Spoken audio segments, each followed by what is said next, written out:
A small plane in Wisconsin, his wife, who is not a pilot, had to take over the controls and make an emergency landing.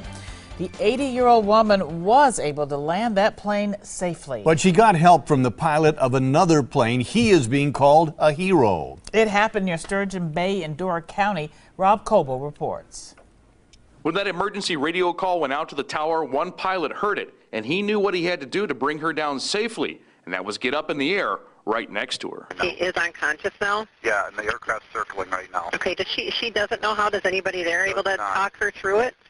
Once the initial call, she said she is not a pilot. It's her and her husband only.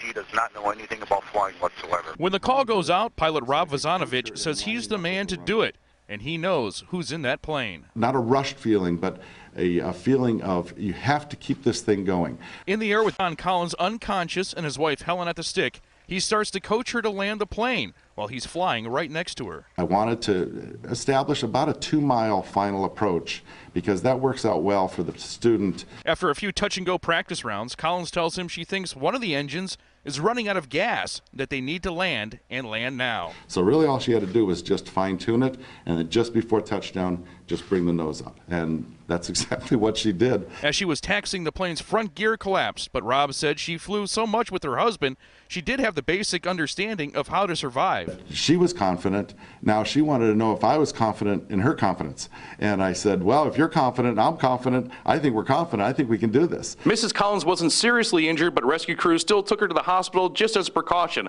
Sadly, her husband did not make it. Meanwhile, the investigation continues by the FAA. In Sturgeon Bay, on your side, Rob Koebel, today's TMJ4.